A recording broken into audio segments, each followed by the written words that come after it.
মধ্যপ্রাচ্যে যে যুদ্ধ চলছে তারা এটা এই সংকট বাংলাদেশে একা, এটা পুরো অঞ্চলে সারা বিশ্বের সংকট।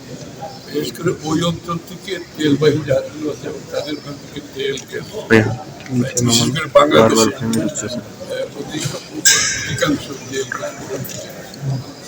ওখানে যুদ্ধের অর্থ হলো আমাদের সাপ্লাই চেইন ওখান থেকে অনেকটা বন্ধ হয়ে যাবে। এটাকে মোকাবেলা করার জন্য আমরা সারা বিশ্ব থেকে তেল গ্যাস আমরা প্রক্রিয়া চালাচ্ছি। ইতিমধ্যে বিভিন্ন দেশ থেকে আমাদের তেল গ্যাস প্রকিউরমেন্ট হচ্ছে, প্রতিনিয়ত হচ্ছে। আমাদেরকে প্রথমে আমার জ্বালানির নিরাপত্তা নিশ্চিত করছে, যদিও অনেক বেশি দামে কিনতে হচ্ছে এবং এটা বাংলাদেশের তহবিলের, সরকারি তহবিলের উপর বিশাল চাপ সৃষ্টি করছে। কিন্তু আমাদের কোনো অপশন নাই, কারণ আমরা জ্বালানির নিরাপত্তার উপর কোনো ধরনের কম্প্রোমাইজ করতে পারবো না। জ্বালানির নিরাপত্তা কম্প্রোমাইজ করার অর্থ হলে মিল, ফ্যাক্টরি, মানুষের দৈনন্দিন জীবনে একেবারে উৎপাদন থেকে শুরু করে সব কিছু বন্ধ হয়, এমনকি কৃষিও সাফার। সুতরাং আমাদের এই পর্যন্ত আমরা আলহামদুলিল্লাহ আমরা নিশ্চিত করতে পেরেছি এবং আমরা যে এমন পর্যন্ত যেভাবে আমাদের ক্রয়গুলো চলছে, জাহাজগুলো আসছে, এখনো পর্যন্ত আমরা কোনো সমস্যার মধ্যে নাই। এবং সেটা আপনারা দেখতে পাচ্ছেন, ঈদের সময় সবাই আপনার পরিবহনের মাধ্যমে সবাই বাড়িতে গিয়েছে, আবার ফিরে মিল ফ্যাক্টরিগুলো এখন চলছে আগের মতো। কিন্তু যেটা সমস্যা হচ্ছে, এই যে উচ্চমূল্য তেল গ্যাস কিনে এটা আমার কতদিন চলতে পারে? এটা তো সরকারি তহবিলকে প্রতিনিয়ত ক্ষয় করে ফেলতেছে।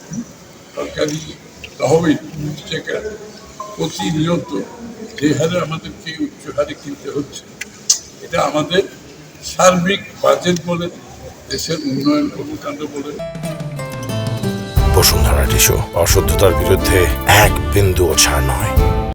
আমাদের এই সাধারণ মানুষের যে আমরা বিভিন্নভাবে সামাজিকভাবে সহায়তা করার যে আমরা ওয়াদাগুলো করেছি, এগুলোর উপর ইম্প্যাক্ট আসবে যদি এইভাবে চলতে থাকে। তো সেই ক্ষেত্রে আমরা অনেকগুলো সাশ্রয়ের প্রোগ্রাম দিয়েছি। গতকাল ক্যাবিনেট মিটিং থেকে বলা হয়েছে সাশ্রয়ের প্রোগ্রামে সবাই, আমরা সহ অন্তর্ভুক্ত। আমারও তেল রেশনিং হয়ে গেছে আজকের থেকে, 30% তেল রেশনিং। আমাকে বলা হয়েছে এই তেল পাবেন, এর মধ্যে যদি বেশি হয় আপনি নিজে কিনতে হবে, চলতে হবে। এবং প্রতিটি ক্ষেত্রে মন্ত্রীদের থেকে শুরু করে সংসদ সদস্য, সরকারি কর্মকর্তা সবাই কিন্তু এই সাশ্রয় প্রোগ্রাম দেওয়া হয়েছে, কারণ এটা ব্যতীত আমরা এগোতে পারবো। এবং জ্বালানির মূল্য নিয়ে খারাপ হয়েছে, এটা আমরা সিদ্ধান্ত নিতে যাচ্ছি সহসা। কারণ সরকারি তহবিল যদি এইভাবে জনগণের কাছে যে কথাগুলো বলেছি, যে সমাধানের কথা বলেছি, সমাধানগুলো দিতে পারে, তো সেটা আমরা বিবেচনায় রাখছি। সেটা হয়তো সহসা কোনো একটা সিদ্ধান্ত আসবে। আর আমি বলবো এই পর্যন্ত ম্যানেজমেন্ট খুবই ভালো হয়েছে এত প্রেশারের মধ্যে। নতুন সরকার, এর মধ্যে আবার যেখান থেকে আমাদের মূল তেলগুলো আসে, গ্যাসগুলো আছে, সেগুলো সব বন্ধ হয়ে গেছে।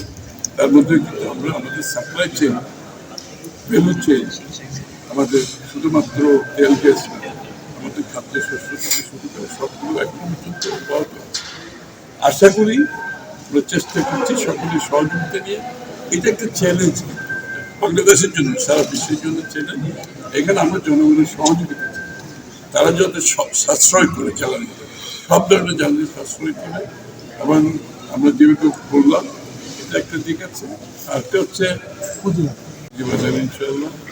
এবং আমরা পুঁজিবাজারকে একটি সত্যিকার অর্থে বিনিয়োগকারীদের জন্য, যারা লিস্টেড হবে তাদের জন্য, এবং পুঁজিবাজারের মাধ্যমে দেশের অর্থনৈতিক উন্নয়নের জন্য যে কর্মসূচি, সেটা আমরা খুব সহসা বাস্তবায়ন করি।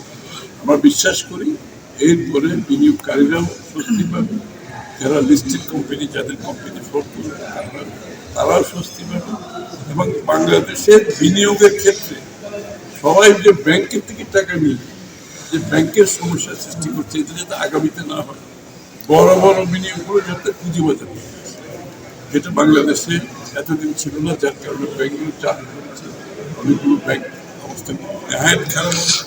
সুতরাং পুঁজিবাজারকে আমরা এর সঠিক জায়গায় নিয়ে গিয়ে আমরা একদিকে বিনিয়োগের জন্য সুযোগ সুবিধা সৃষ্টি করব, বিনিয়োগ পুঁজিবাজারে যারা বিনিয়োগ করবে তাদের জন্য সুযোগ সুবিধা সৃষ্টি হবে ইনশাআল্লাহ, এবং বাংলাদেশের অর্থনীতি এটা একটু পজিটিভ ভূমিকা